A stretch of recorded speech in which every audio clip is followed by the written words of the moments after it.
Yesterday, we saw day 2 of the MLB draft go underway, and the Yankees would make more selections. We saw the 3rd through 10th rounds. Today, we'll see the final rounds of the MLB draft. And yesterday was a very interesting day because the Yankees continued to select pitchers. In fact, they made it up to 7 straight picks with a pitcher before finally breaking that streak in the 8th round with Tyler Wilson, who we'll talk about in a few. The Yankees had a very interesting draft. They have kind of gone with upside instead of just straight results, or with guys who have great command that they hope to improve their stuff.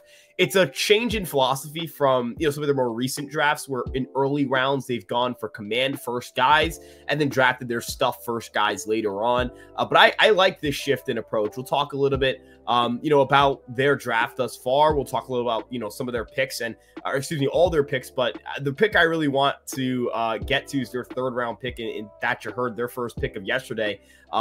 He is the guy who I think is going to drum up the most attention over the offseason. But before we get into that, make sure you guys like, comment, subscribe, turn on the notification bell. We want to know what you guys think about this draft content. If you guys enjoy these videos, we had a really positive reaction to the first one, and we really appreciate you guys tuning in and providing, your compliments in the comment section below. We really do appreciate that. You guys can follow our content on Instagram, TikTok, Facebook, YouTube, Twitter. We have a Facebook. We have so many different social platforms. I'm sure I didn't list them all. But without further ado, let's get into the video. Let's start with that 3rd round pick, Thatcher Hurd, who was selected 89th overall out of LSU. The right-hander put up a 6.55 ERA in 44 innings with a 26.3% strikeout rate, 10.8% walk rate, 0.8 home runs per 9, and a 4.17 expected FIP. Now, the results weren't encouraging. He was somebody who, just didn't have the collegiate career that I think others thought he could. He was somebody who had the conversation of like, hey, could this guy be a 1st round pick, earlier in his college career, but he dealt some back problems at UCLA, transferred to LSU, and just never really found his footing. He had a big start in the College World Series back in 2023 when LSU won it with Dylan Cruz, Paul Skeens, who's now the NL All-Star Game starter. And Hurd, he fired 5 innings of 2-run baseball against Florida in that, in the final game of that series. And his stuff is tantalizing, man. He's got a power fastball that sits at around 95 miles per hour with good vertical ride and some good run. He's got a really, really good pair of breaking balls. His slider particularly is a nasty pitch, but you can't forget about that curveball. I think developing those secondaries is going to be important. Having a more consistent release with his fastball so that he can generate that vertical ride, that life. He gets a ton of spin on his pitches, good velo. Like everything here is like ace caliber stuff, the kind of stuff that would get you drafted in the 1st round, but it's the command and execution that haven't really been there. I will say this when it comes to college pitchers, right? Finesse pitching works so much better at the college level.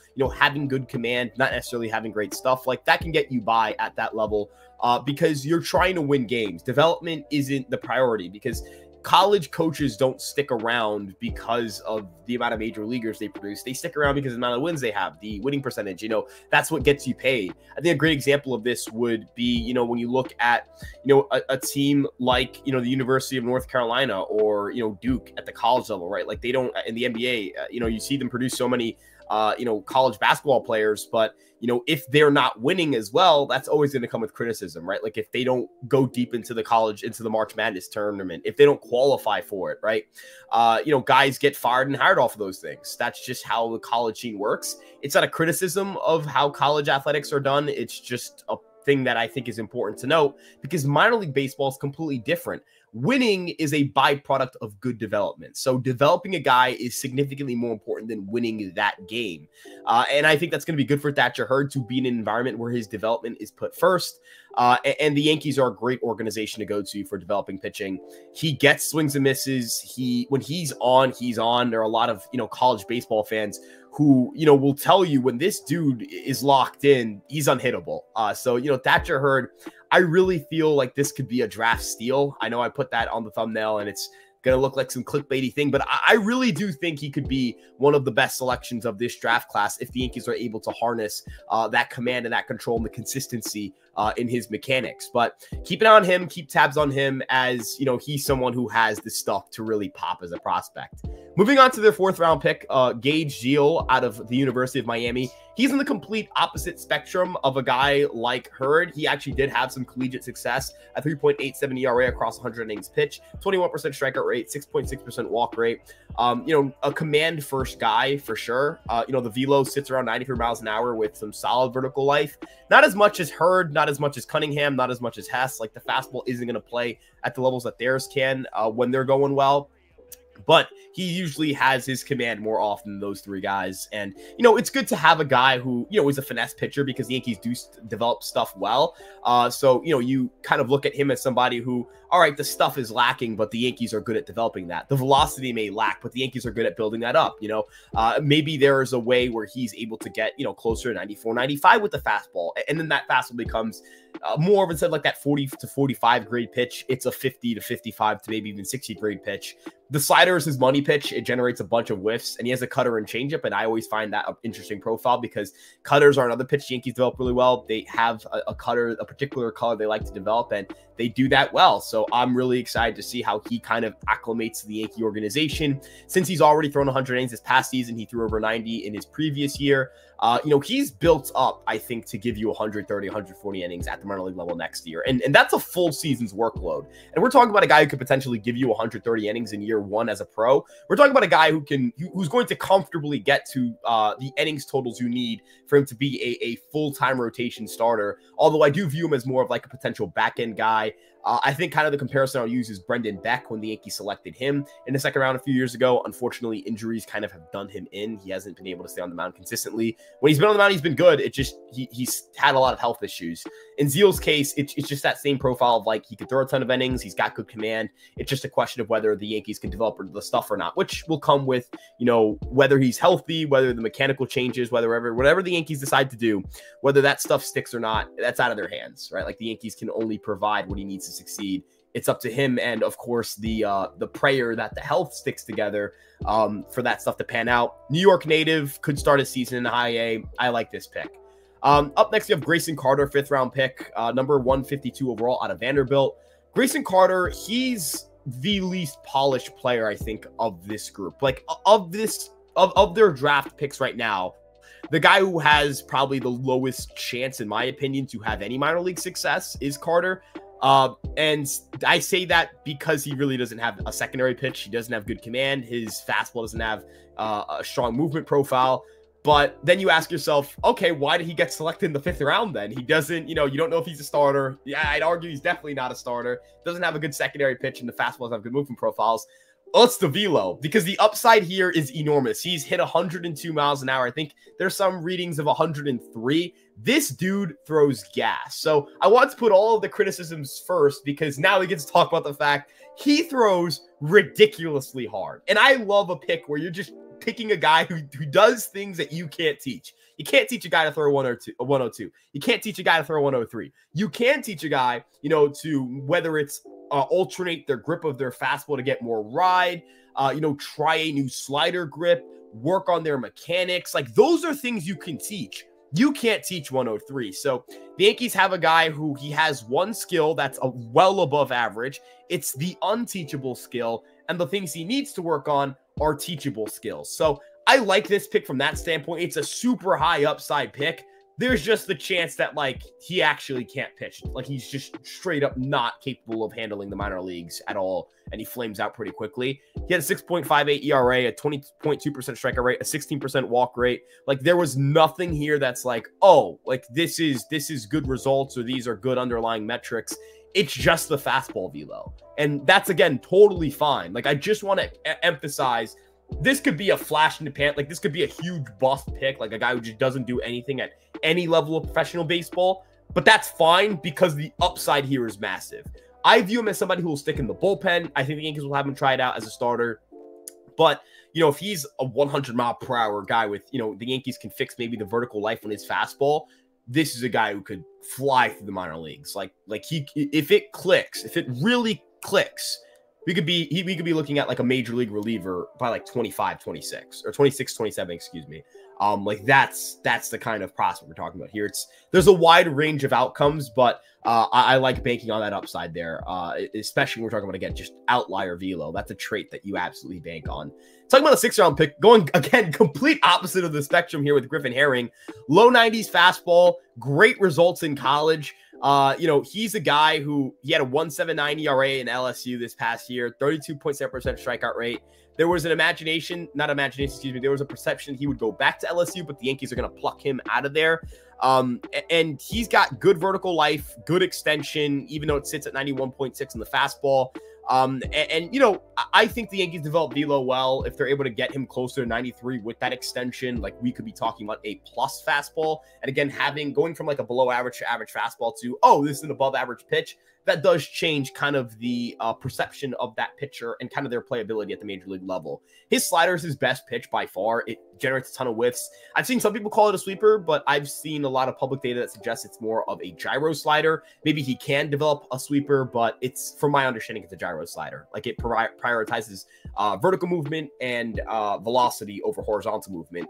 It's a great pitch. I think, you know, the Yankees, their step for him should be velo and a 3rd pitch. Maybe that's a cutter. Maybe it's a changeup. Maybe it's a sweeper. Maybe it's a sweeper and a cutter. Maybe it's a curveball. Who knows?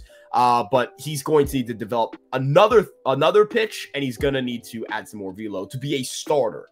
As a reliever, again, he'll need to add more velo to compete as a reliever as well. But if it's as a reliever, then, you know, the 3rd pitch isn't as necessary because, you know, relievers, if they have 2+ pitches, they're usually going to be in a good spot. So I like this pick, safe pick, kind of like a, you know, all right, as long as you can develop the velo, you should be a contributor. And at the very least, you're getting a guy who has a plus slider. So 6th round. So we're not talking about the kind of part of the draft where you're expecting to get major leaguers.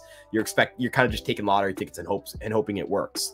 Speaking of another lottery ticket, in the 7th round, we have Wyatt Parliament of Virginia Tech. He is a New York native, kind of like, you know, Gage Ziehl. He's a New York native. He actually went to Rutgers for a bit. This past year, he transferred to Virginia Tech.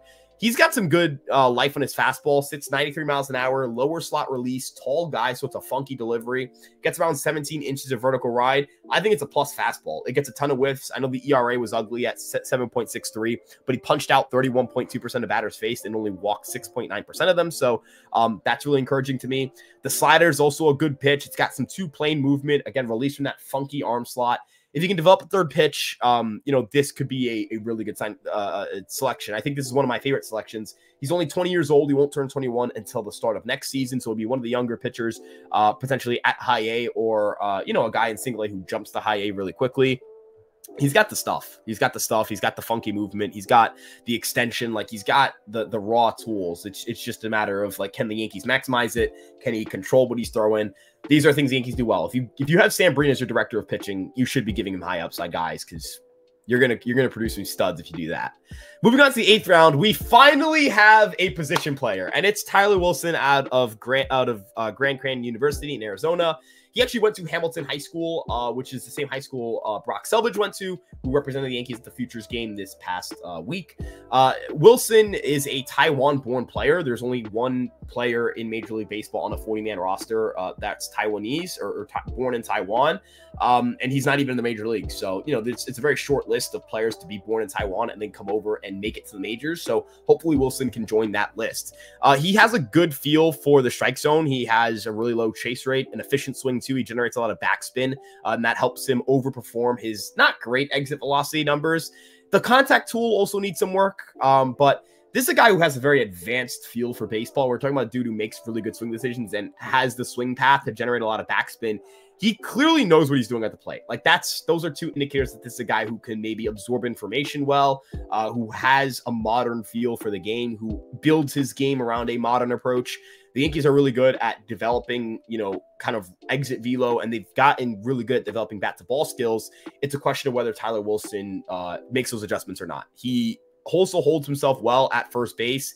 He is a pretty strong defender there. I know that he's played some outfield and he's got a good arm. From my understanding, his outfield defense, you know, he could be a professional outfielder. But we'll see how the Yankees deploy him. He's a switch hitter. You know, he had a really pretty slash line in college, so I know that's going to be more, you know, appealing to fans. But the skill set here is definitely a work in progress. Like, when you're talking about lacking the EVs and lacking an elite contact tool, something's got to give. He's got to either improve dramatically in one or the other, or it won't really work at the higher levels of the minor leagues. Moving on to the 9th round, the Yankees selected Bauman out of Auburn, 271st overall. He's a soft tossing lefty, lower arm slot, right? You kind of think Nestor Cortez immediately when you think of a soft tossing lefty with good, with a lower arm slot release. He's got a big sweeping slider. That's the pitch that I know a lot of scouts are going to talk about. He's got the weird arm slots again, as we mentioned. He's tall, he's 6'5", so he's got some good extension. He had a 4.57 ERA, a 24.7% strikeout rate, and an 8.4% walk rate. So, again, results aren't like, oh my God, they're so good, but they're also not atrocious. I don't really care about results, but, there is some ability to miss bats here, and the walk rate isn't crazy high. The Yankees will need to either develop the velo or, have him find a really good secondary outside of the sweeper, because left-handed sweepers aren't going to play well to right-handed batters, and I don't think it's going to really translate to the higher levels of the minor leagues, even if he does have success at the lower levels. But again, when Sam Breen is your director of pitching, you're in pretty good hands. So I feel good about Sam Breen's ability to at least provide the tools necessary for him to maximize his profile or his output. The 10th round pick for the Yankees in their final selection yesterday, 301st overall, is Joe Delossantos, a Queens native, a New York native. He has a powerful swing despite standing at 5'10". I was blown away to see some of these exit velo numbers. He's maxed out at 118.6 miles per hour, average 93.7 miles per hour in terms of exit velo, which again, that's with metal bats, so you have to take it with a grain of salt. It will most definitely not be that high with a wooden bat. But what's encouraging is that prior to breaking out this last year, so you have the 2024 college season with William Mary, blows up the pitching staffs. He crushes there. But in the summer leading up to that, he played in the Cape Cod League, which is a wood bat league, and he had a 1.056 OPS. So that's really encouraging. 8 home runs in a small sample size. So he was hitting a ton of home runs in a shorter amount of bats and plate appearances. Contact rates need work. Swing decisions need work. Like, this is a work in progress kind of guy. But I'm going to draw a parallel to Ben Rice, who was a 12th round pick in 2021, a college bat, an older guy with really good power who the Yankees personally scouted. And I'm going to say the Yankees have a little, maybe not a track record, but maybe they're able to work that magic again. Delossantos is an outfield prospect. Again, big raw power. We'll see if the Yankees are able to kind of work on that. Pulls the ball in the air. It's just a matter of those fine skills, pitch recognition, and contact rates. He can strike out a lot. It just has to be not too high. It has to be at a rate where he can manage it. It has to be a manageable strikeout rate. It has to be a manageable walk rate. Those two things have to be good enough, or else he's really not going to translate at all to the professional leagues. But he has the upside, and I love upside picks. But with that being said, let us know what you guys think in the comment section below about these picks. Who was your favorite pick of the day? Mine is Thatcher Hurd. I am obsessed with Thatcher Hurd. I think that dude is going to be a stud, but we'll wait and see as the Yankees, these are long-term, longer outlook things. But again, I want to know what you guys' opinions are in the comment section below. We learn a lot from you guys. This draft content, I'm not always the most tapped in, but I try to at least look at the data, and I always try to talk to people. So if you guys have any thoughts or any corrections, again, I love getting involved in the comment section below. You can follow me at Ryan Garcia ESM on Twitter. You guys can check out our various social media pages on Instagram, TikTok, Twitter, Facebook, and of course this YouTube page. EmpireSportsMedia.com has all the written coverage of your favorite New York sports team, including the Yankees, and including my draft report for yesterday and the day before. Again, links to everything are in the description. Thank you again for tuning in, and we'll see you guys in the next one. Peace out, everybody.